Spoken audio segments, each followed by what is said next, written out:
Buyurun. Hi, this is Professor Dr. Tuğba Karabulut. I would like to welcome all participants to... I can't hear you. Now, that there is a technical problem, I think. If you want, I can start with my opening speech. I am director of the university, Professor Dr. Yücel Ağırlı. Firstly, I would like to extend my greetings to all faculty members, firstly Mr. Mintzberg, and our faculty members, students, and our guests watching us online.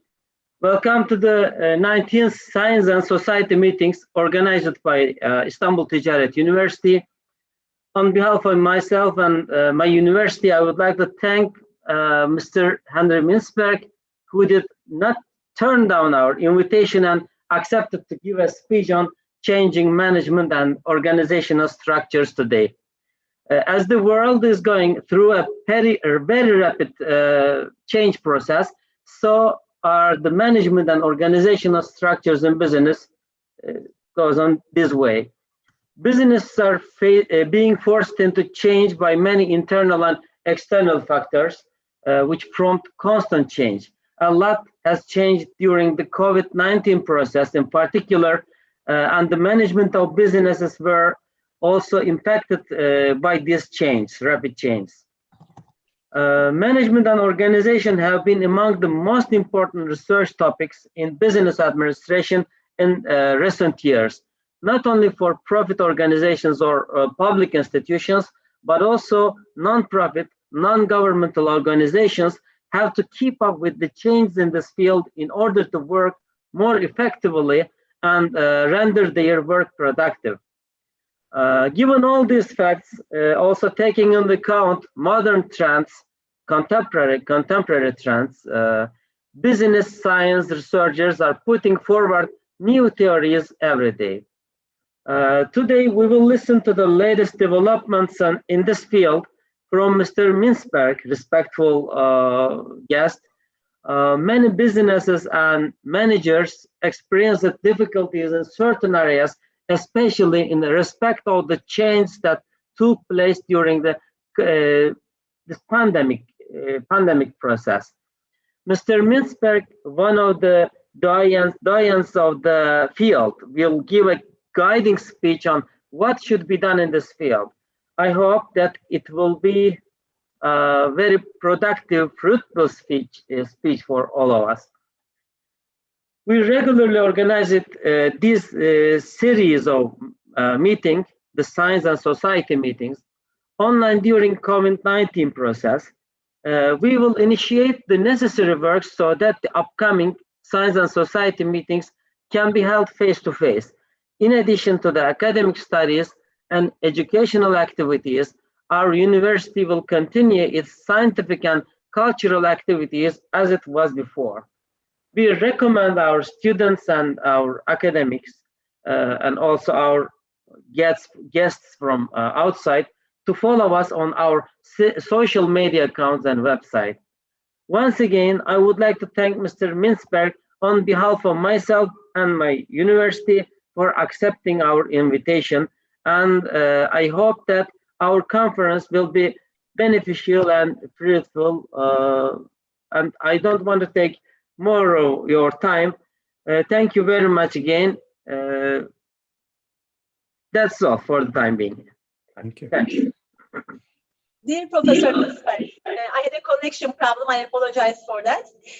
Welcome to our 19th Science and Society meetings. I'm Professor Dr. Tuğba Karabulut from İstanbul Üniversitesi, and today we are going to talk about changes in strategic management of organizations during the COVID-19 pandemic. And we are honored that you are here with us today. And we would like to thank you that you accepted our invitation. We are very happy to see you. So first of all, would you like to talk about 10 schools of management? Wait, your voice doesn't, excuse me, your voice doesn't come through very well. I don't know where the microphone is, but I heard, what do I think about? Would you like to talk about 10 schools of management? Okay, this is your, contribution to the management, management field. Would you like to talk about 10 schools of management, please? See, I'm missing a word. It's hard. What of management? Principles, not principles. Yeah, 10 schools of management, Professor Mintzberg. Would you like to talk about it, please? It's your contribution to our field. No. I understand. There's one word I'm missing. The something of management. I can't get that. 10 schools of management. Which? 10 schools of management. It's your. Spell it. Particles. It sounds like particles of management. 10 schools of management. Oh, 10 schools of management. Okay. When we did a book on strategy some years ago. The 10 schools are really schools of strategy. In fact, I have the book here. Wait a second. This is how it looks in English. Maybe you have it in Turkish. It's called Strategy Safari because it's about, wait, I want to fix, I don't know why, speaker view, hold on.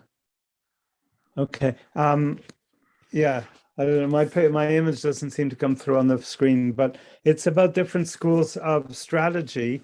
And basically some of the schools are, it really breaks down into art, craft, and science. It's really three schools, if you like. Management as art, which is about vision and entrepreneurship and insight, and the idea that you make decisions not so much systematically, you make decisions by seeing things. And I would think of that as the first school in a way.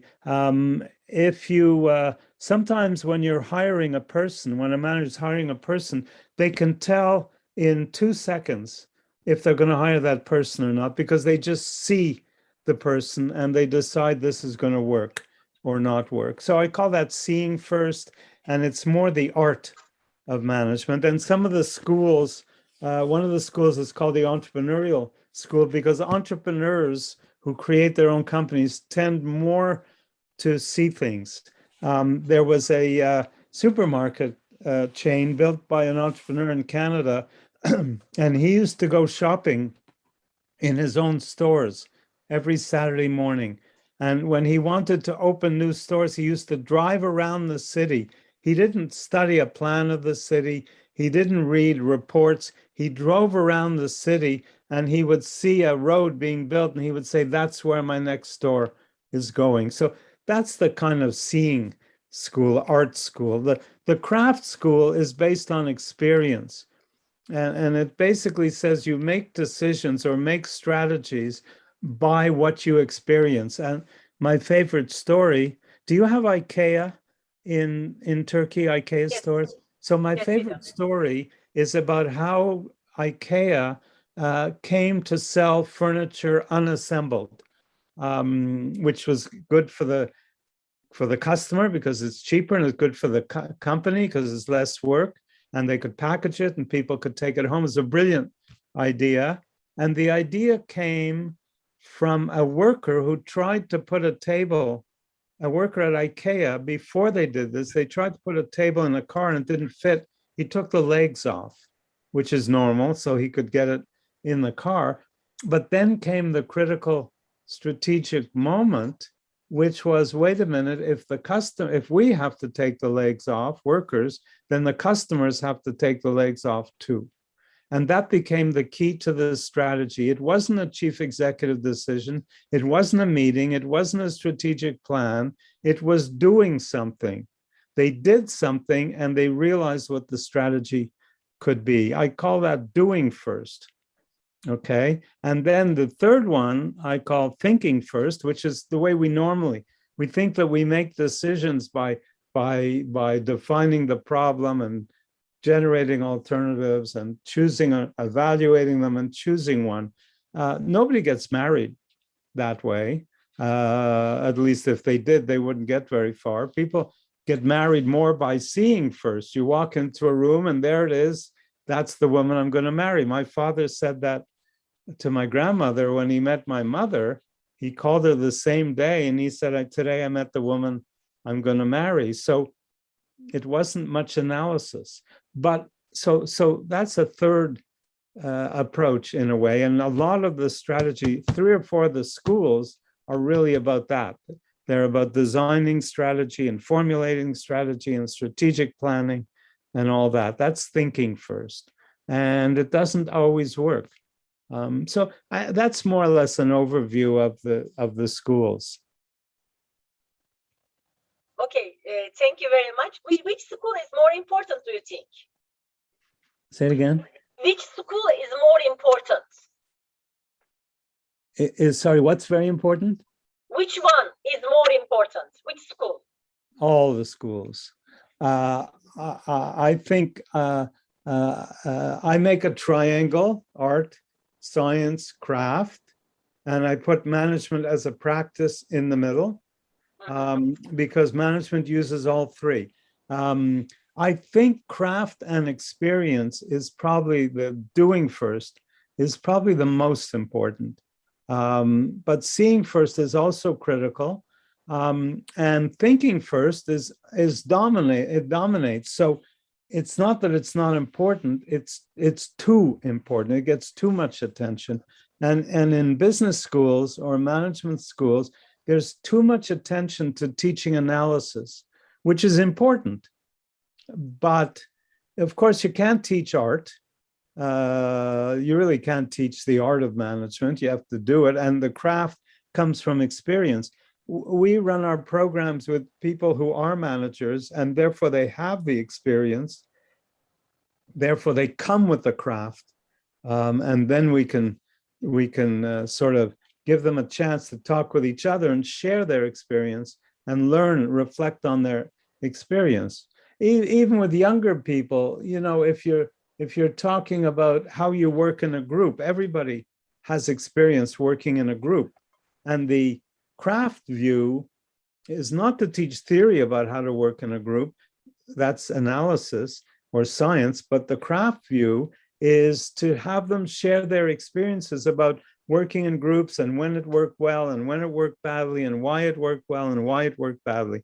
That's the craft view. I tend to be biased in favor of the art and the craft only because we overemphasize the science. Okay, thank you very much. I have one more question. Could you please explain how 10 managerial roles have been affected during COVID-19? How it could be, how the 10 roles could be? Yeah, how 10 managerial roles have been affected during COVID-19? Yeah, how's affected? Yes. Yeah, my doctoral thesis was based on spending a week in the offices of 5 chief executives in America, 3 in business, 1 in a hospital, and 1 in a school system.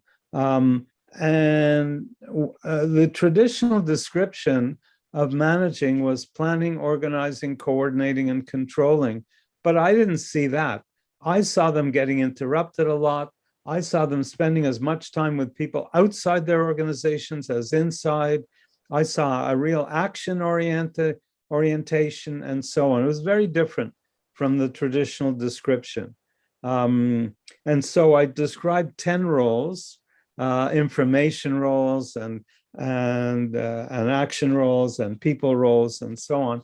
And it's a combination. Managers seem to spend about half their time just processing information. And I don't mean on the web. Some of that, obviously. I mean, listening to people, talking with people, exchanging. They spend a lot of time sharing information, looking for information. They're kind of like a dog smelling everywhere, you know, and managers are kind of smelling everywhere to get information. So they spend maybe half their time, typically, sometimes more, doing that. And then the people roles, but the people roles we talk about a lot. motivating and team building and culture building and all that. We don't talk much about the external people roles, negotiating, making contacts, making connections, you know, with customers and with government officials and with unions and so on. We don't talk a lot about that. And then there's the action roles. When there's a crisis, often the manager has to come in and deal with it. So I call that disturbance handling. So those are the 10 roles. In my later book, I don't know if you have it in Turkish, but it's called Simply Managing.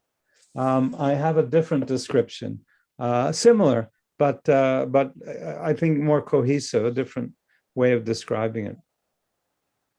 Okay, thank you very much. Ömer Hocam, would you like to ask a question? He's our dean, so would you like to ask a question? No, not anything, no. Okay. Pınar Hocam, would you like to ask a question? Voice. Your voice is not coming, Hocam.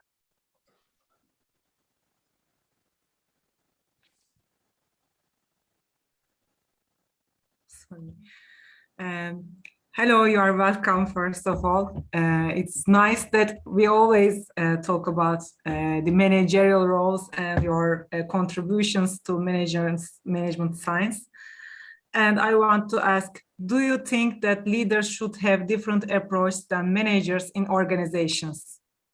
Yeah, I think that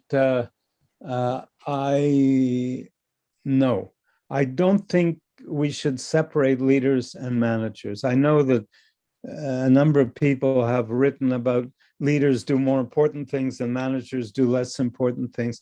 I think that's a incorrect and dangerous assumption. If you have a manager, would you want your manager not to be a leader? Who wants a manager who's not a leader? Well, who wants a leader who's not a manager? Because a leader who's not a manager doesn't know what's happening. And a manager who's not a leader is boring, is discouraging. So managers have to lead and leaders have to manage. And the idea of separating those two, I think, is incorrect. And I think has led to a lot of narcissism, you know, ego-centered leadership and management, where people think they're too important to manage and they should just lead. Not a good idea. Good managers are on the ground. They know what's going on, like the supermarket person I talked about before, who went shopping in his own stores. That wasn't leadership. That was management. You know, he was on the ground. He knew what was happening. In IKEA, that worker who put the table in the car, and somebody got the idea, but it wasn't the chief executive who had the idea because it was a worker and people near him. But the culture of the organization was strong enough, and the leader, the entrepreneur, was strong enough that that idea got through. When a leader is up in the top and away, they don't hear about those things. Why should I listen to a worker about a table? You know, isn't it a ridiculous idea that we're going to change our strategy because a worker put a table in a car? What a ridiculous idea. Well, real leaders and real managers don't think those ideas are ridiculous. They want to hear them and they want to be there to find out so they can say, wow, we could do something with that. Okay, thank you very much. So we have PhD students, MBA students, and also undergraduate students here who are willing to ask questions to you. So Sertaç, would you like to introduce yourself and ask questions, please? Thank you for giving this opportunity, first of all. Good morning, Professor Mintzberg. My name is Sertaç Hamza. I'm a PhD student in business administration at Istanbul Commerce University. So my question is regarding organizational structure. What kind of organizational structure can be used in 21st century? What is the ideal one? There is no ideal one. How many people are on this call? I don't know, 20, 30, whatever, 40. I don't care if there's 100 or 1,000 or 1,000,000 or 10. You're all different. Every single one of you is different. I'm different. You're different. The rest of us are different. We make up organizations. Therefore, every organization is different because it's made up of different people. Okay? There is no best way to organize. This has been the trouble with the management literature for a century, is this idea that there's a best way to manage. There's no best way to manage. There are many ways to manage, or many ways to organize at least. And right now I'm redoing my book on structure, and I'm talking about 4 major forms of organization. So one I call the personal organization. This is the entrepreneur, one person is very much dominant in the organization, very informal, entrepreneurial companies very often. A programmed organization, very machine-like, McDonald's, everything is programmed, everything is structured. A project organization where everything is carrying out projects, like in film companies or advertising agencies, and a professional organization like hospitals, universities, law firms, accounting firms, engineering departments. Each one is suited to its own context.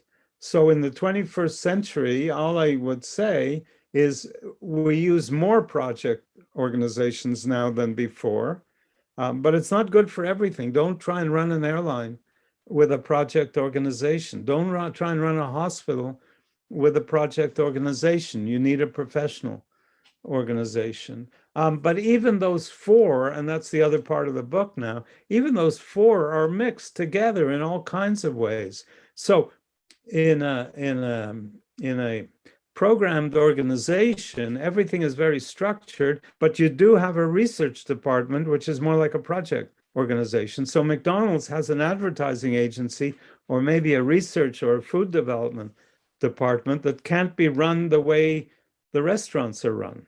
So even within organizations, you get mixtures. It depends on what you're trying to do.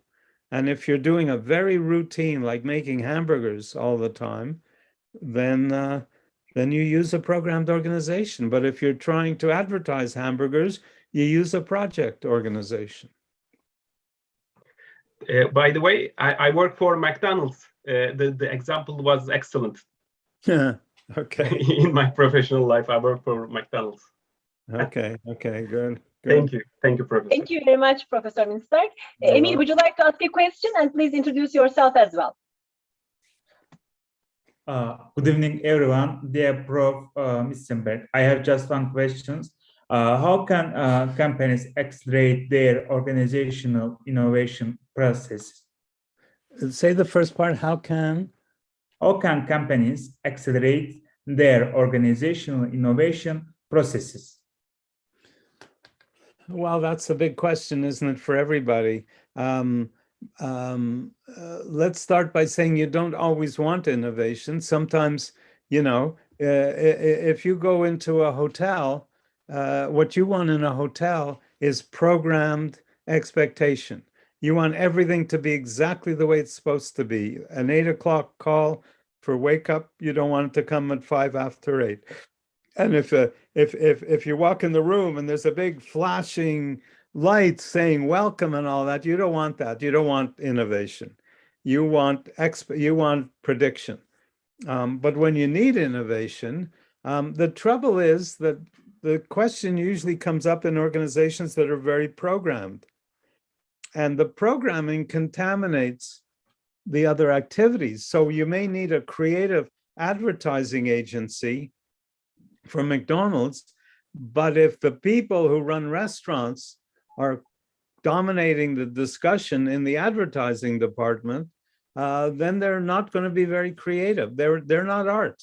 They're more craft or science. And you want art for innovation, right? You really want art and craft. You want art and craft for innovation. You want seeing first and creativity, and you want doing first. Let me give you a famous example of innovation. DNA, the double helix. It led to the double helix was the research that led to DNA and the great breakthrough. And that research was done by 3 people, in effect. One was a woman who was in London University, and she was very science, very narrow, but very good with her science. The 2 others were in Cambridge working together, and one was the craftsman. His name was Crick, and he kept building models. He used wood to build models. And the 3rd one was Watson, who was the artist. Very, very creative. And it was using the findings of what's her name, the woman whose name was escaping me for the moment.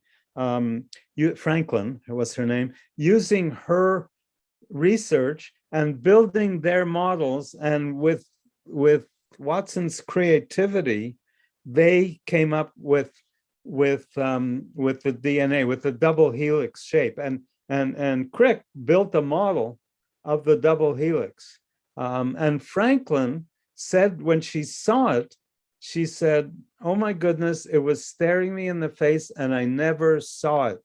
The reason she never saw it was because she was science and analysis, and they were more open.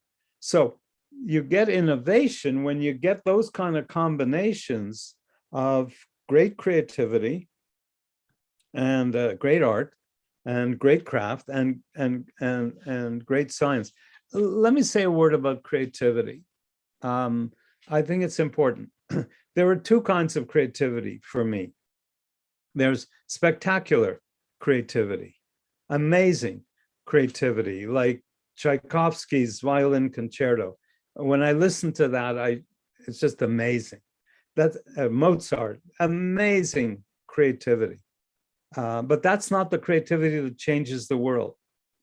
The creativity that changes the world is ordinary creativity, like that worker who all he did was make a little switch, right?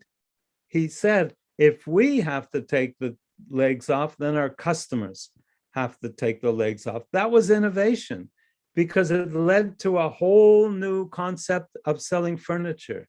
Okay, if you want to talk about innovation, is it just a little silly idea? I have to take the legs off the table, and the switch, it's the switch. So do our customers.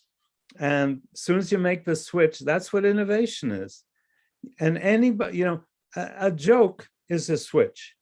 Okay, most jokes are switches. So I heard a joke once, I want to die like my grandfather died, quietly, in his sleep, not like the other people in the car who died yelling and screaming. Okay, the reason that's funny is because you picture grandpa in his bed, but grandpa's driving the car, and he fell asleep. So the switch, anybody who can tell a joke can make a switch. Anybody who can make a switch can change the world. So this worker, a plain old worker, changed the furniture business. I mean, took the whole company to do it, but he was the spark who changed the whole furniture business. So where do you get innovation? From everybody and anybody, as long as you're open to listening to what workers are discovering with their cars and being open to everybody's ideas. But if you think that ideas and strategies have to come from the top, and what's the top? There's no top. There's no top. It's a metaphor. The top of the building, maybe, but management's not on top. There's an expression in English, to be on top of things. Means you know what's going on. But if you're on top of the building, you're not on top of what's going on the ground floor. Okay, thank you very much. So I have one more question. What kind of changes could be expected in the strategic management process during COVID-19? I'm not sure. COVID-19 changed many things. But we are going right back to where we were before. I think we learned about Zoom and we learned about this, so I don't have to get into an airplane and fly to Turkey. I visited Turkey. I loved it. I went out in the far eastern part of the country and toured all around with the police, with the military very nervous that we were driving in that area. But I don't have to fly to Turkey, so we have great new technology that changes things. But let me give you an example of how we're not learning at all. Yesterday, Barack Obama gave a speech in Glasgow at COP26. And he said, it takes time to make changes like this. And I thought, are you kidding? Look at the changes we made for COVID. Takes time to make changes. We changed everything in weeks for COVID. We locked everybody in their houses. We closed down the economy, and you say it takes time to make changes? No, not when we're threatened. Not when we're threatened, not when we feel, threatened by something. We can make changes very quickly. The difference between COVID and climate change is the, the difference between COVID and climate change is that we don't see it as a crisis. And COVID we saw as a crisis. That's the difference. So we're going right back. Even Barack Obama, we're going right back to where we were. We can't even learn from what we've been doing the last 2 years. Amazing. Okay, thank you. We received a question from YouTube. So they say they are highly interested in your vision about post-pandemic era. And the question is, what do you think managers can do better in the post-pandemic era? What can they do better post-pandemic? Wake up. Like Barack Obama could wake up. Look at what's happening. And he was just talking about all the traditional ways of managing. He didn't even learn from COVID. What we learned from COVID is that we can make astounding changes. Talk about innovation. We can make astounding changes if our minds are open, So will management change as a result of COVID? I hope so, but not because of COVID. I don't think management is going to change because of COVID.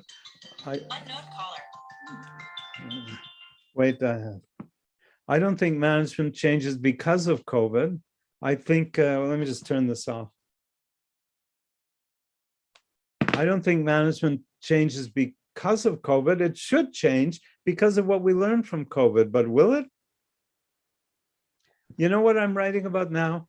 I'm saying that climate change is not the problem. It's society, imbalance in society that's the problem. We give too much emphasis to private sector individualism and corporate entitlement, and not enough attention to the community needs and the collective needs of society. That's the problem. Okay, thank you very much. Özgür, would you like to ask a question? And please introduce yourself as well. Yes, please, Tuba Hocam. Good day, sir. It's an honor to be here with you today. This is Özgür. I am one of the PhD students at the university. My question is, how companies should determine their mission and vision statements in a turbulent environment? How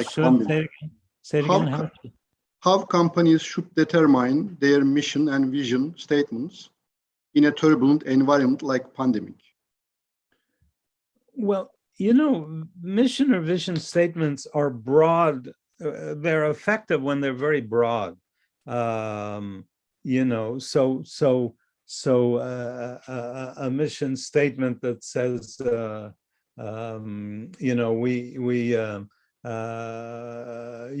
we want to produce the best furniture at the best price or something like that. So I don't think that necessarily has to change because of this. It's when mission statements get very narrow, or many mission statements are just numbers.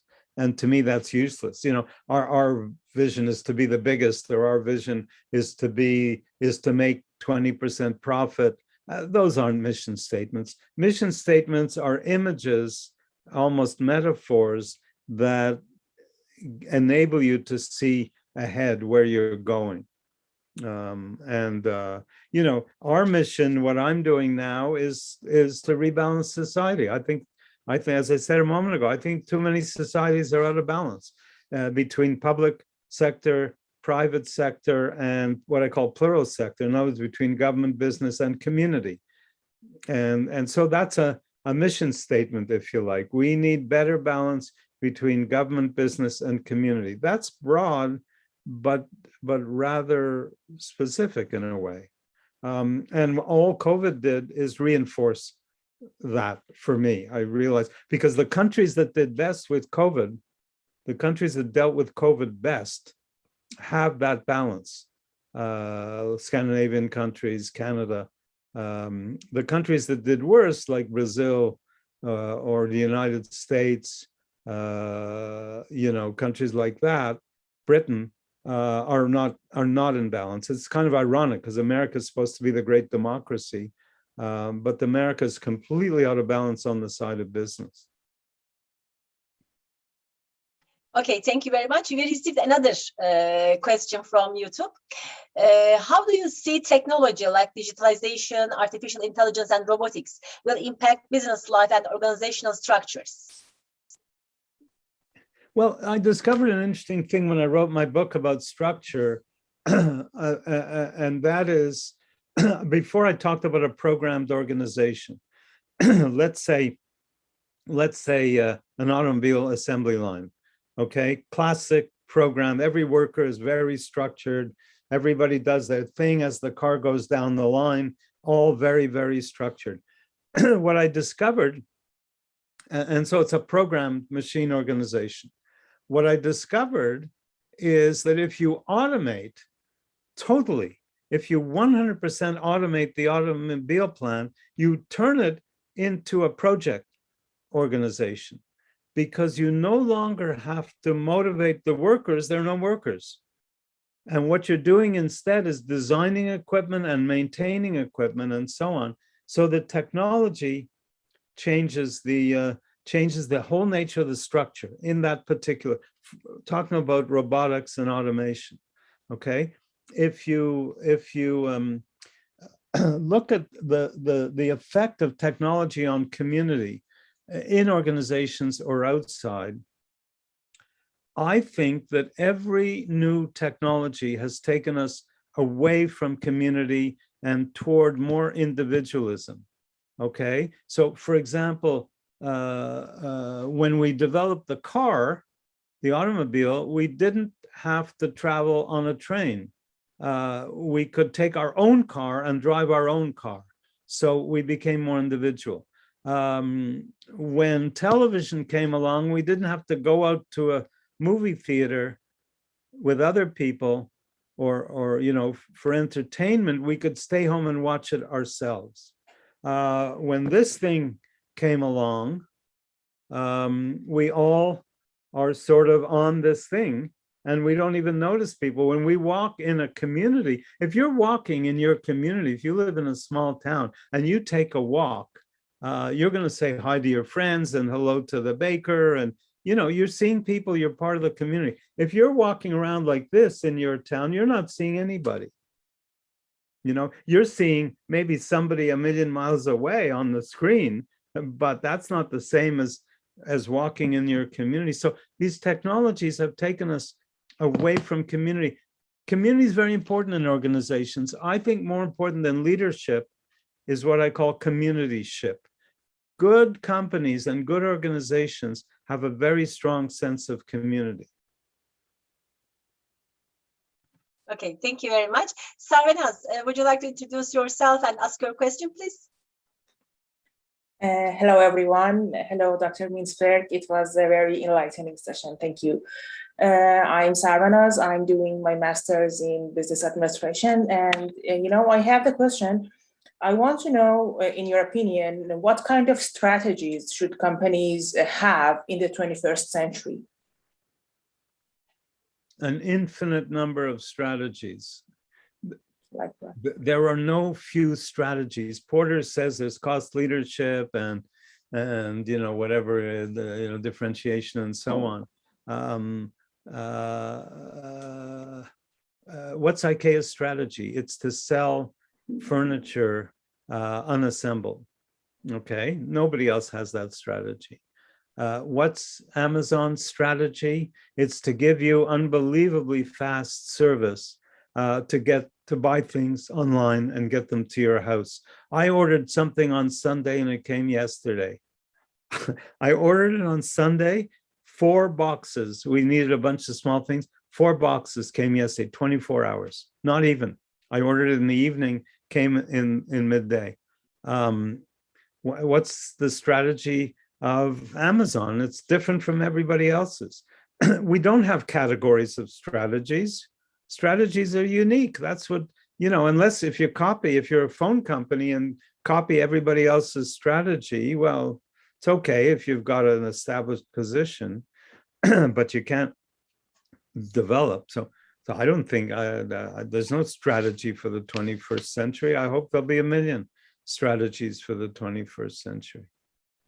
Thank you. Okay, thank you very much. And Gözde, would you like to ask a question and introduce yourself, please? Your voice, you have to turn off your microphone. I'm sorry.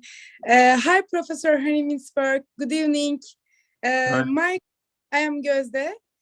My question is, do you think what kind of companies can survive and have competitive advantages in the 21st century?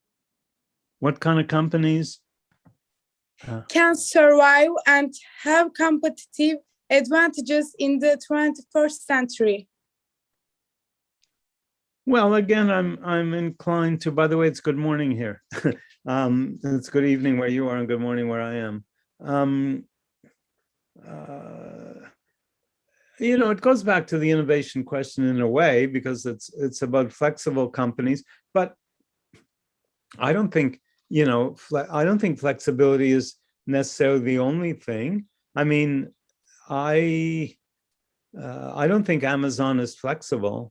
I don't think Amazon is flexible at all. I think it's absolutely rigidly structured, but that's what I want. If I go to a restaurant, if I go to McDonald's, I know what I'm getting. I'm not looking maybe some new product, but what I want from McDonald's, what's going to make McDonald's survive is the speed of the service and reasonable quality. That's what's going to make McDonald's. But a fancy, nice restaurant, there's some very nice Turkish restaurants in Montreal, and I go there because it's different. It's actually not different for a Turk, because you would eat there and say, well, yeah, this is just regular good Turkish food. But in Montreal, it's the only one like it, so it's unique. It's got a unique strategy, which is to serve regular Turkish food to Montrealers. So depends. I mean, you have to be yourself, and your company has to be itself. And it has to do things that serve the customers. And again, there's an infinite variety of things that can be done. Okay, thank you very much. And we received another question from YouTube. They say in the 22nd chapter of the structuring of organizations of your book, you wrote about possible hybrid organizations. Have you observed any hybrid structures emerged? Say it again. I observe which kind of structures? Hybrid structures. Oh, hybrid. Yeah, okay. And what's the question? Have you observed them in the business environment? Sure, everywhere. Yeah, everywhere. I mean, every organization is a hybrid to some extent. A hospital is a classic professional organization, but in research, it's a project adhocracy. In the kitchen, it's a machine. So they're all hybrid to some extent. Pharmaceutical companies are project adhocracies in research and professional and development and programmed in manufacturing. So I observe hybrid structures every day, everywhere I go. In a way, there's always some mixture. Symphony orchestra to me is an interesting hybrid because it's got stronger leadership than most professional organizations, but it's still professional. Okay, thank you very much. And another question: will configurational school need new configurations? New configuration? Yeah, will configurational school need new configurations? Yeah, new configuration. I'm working on the, all of this is working on the new version of the book. So not all of it, but much of it. And the new chapter is what I call organizations outward bound. Because it used to be when we talked about vertical integration and diversification, we brought other companies inside the company. We bought them and brought them in. The last 20 or 30 years, we've been doing the opposite. The boundaries of organizations have been breaking down, and organizations are going outward bound. They're going outward. They're doing all, with joint ventures and partnerships and platform organizations. Look at Wikipedia. Am I an employee of Wikipedia? No, I don't get paid by Wikipedia. Am I a member of Wikipedia? No, because Wikipedia has no members. But I am totally involved with Wikipedia. I can go in and change your profile and say, you don't have blonde hair, you have green hair. I could go and do that if I wanted. They would change, you would change it back right away. But so Wikipedia is like a platform that I go on from the outside and have incredible power to change things, and of course to use it for free. And there's not much staff. Everybody updates Wikipedia. It's brilliant. So it's an example of a platform outward organization where there's only a few employees. Okay, thank you very much. Bilgehan, would you like to ask a question? And please introduce yourself as well. Hello, everyone. My name is Bilgehan, and I am one of the research assistants under Business Administration Department in Istanbul Commerce University. Thank you very much for your thoughts, for sharing your thoughts with us, Professor Mintzberg. We talked about changes, so I would like to ask a question about changes in business education. Do you think that undergraduate and graduate education in the field of management will change due to pandemic or something else in the new era? It only changed temporarily during the pandemic because everybody went online, and now it's going right back to what it was before. I think business education needs huge changes, but it's not happening.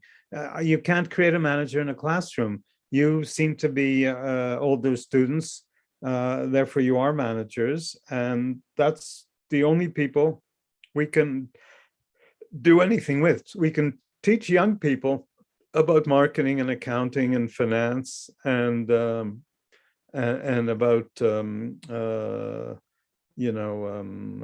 anyway, accounting, all those things. We can teach that to younger people, but we can't teach management to younger people because it's a practice.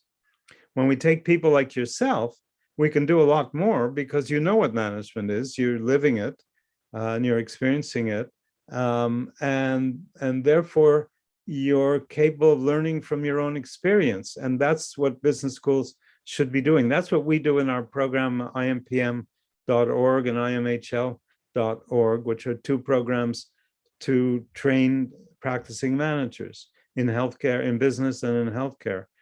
And we take managers and we give them a chance to learn from each other and reflect on their experience. That's the change we need. But business schools don't want to hear it. Okay, thank you. We received another question. Do you think organizations with parallel teams and cyber networks will have dominating structure in the business environment at Pandemic Era. Wait, you're going to have to say it again slowly. Do you think organizations with parallel teams and cyber networks will have dominating structure in the business environments in the post-pandemic era?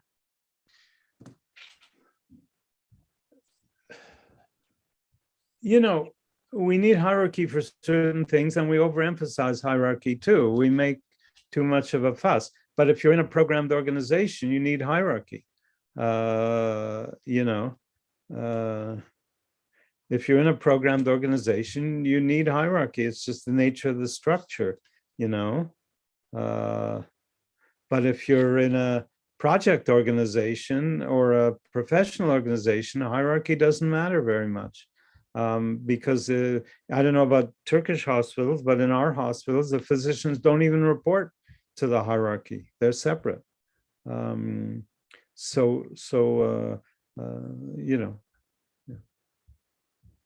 Okay. So what do you suggest to the managers in this era? So how should they behave? How should they show their capabilities? Okay, and maybe I'll just finish with that because I got to go in a minute. I'm always back to communityship and being on the ground. It's not about leadership.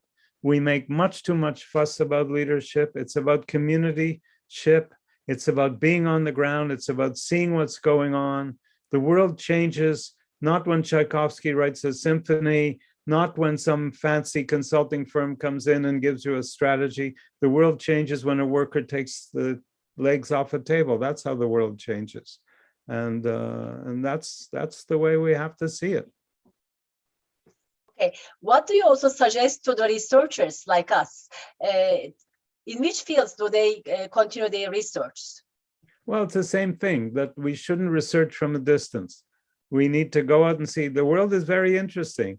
I went out to study managers for my doctoral thesis, believing that managers plan, organize, coordinate, and control. And within a day or two of being in that office, watching chief executives, I said, wait a minute, these words are useless. They're absolutely useless. They don't describe anything I'm seeing. So research is good when you get out there and be surprised by what you see. That's what good research is. Okay, and one last question we received. Do you think that artificial intelligence will raise the creativity in the organizations? That's a question I probably can't answer. I'm not sure technology raises creativity. It gives an opportunity for creativity. So I'm not sure artificial intelligence itself.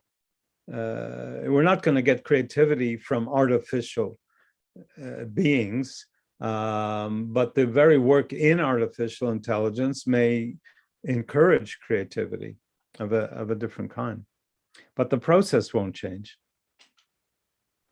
Okay, dear Professor Mintzberg, we are honored that you were our guest today, and we became very happy, and our students also asked questions. So you gave us this chance, and we are happy to, also we will be very happy to see you in our university one day whenever you are available. So maybe Elçin Hoca would like to have a closing comments. Yeah, sorry. Thank you, Professor Karabul. I just want to thank Professor Mintzberg for being with us and for accepting our invitation. It was a great meeting. Thank you very much. It's also a pleasure and a great experience for our students and for us also. I hope one day we will be together in Turkey. It will be also. Nice. Thank you very much for being with us.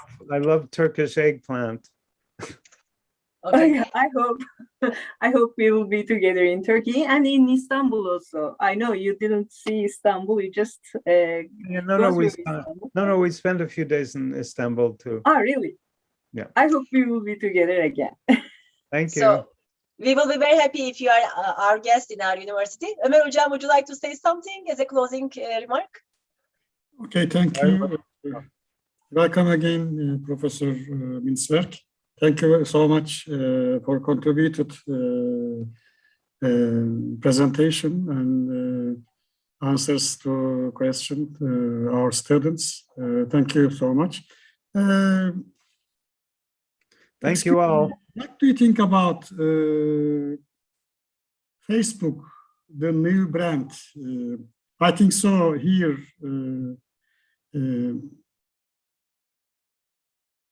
New brand Meta. Did you hear? Facebook new brand Meta. Meta. Did you hear? I don't know. Think about it is strategic. There's an expression in English, they blinked. You know, when you blink your eyes, it means, I think they blinked. I think it means they're in trouble. What do you think about it? Is it only repositioning, or there is any strategic change in this context? For example, with these new technologies such as artificial intelligence, algorithms, and machine learning, so on. Yeah, I don't think I is can. Is it sufficient this strategic positioning, or? Yeah, I'm going to have to go because I have something at 12 o'clock now. But I'm not sure there'll be any changes because of it. It's hard to know if it's public relations or real. We'll wait and see. Thank you. Thank you so much. Thank you very much. Thank you very much for all your contributions. Thank you. Bye. We would like to see you in our university as well. Bye. Bye. Bye.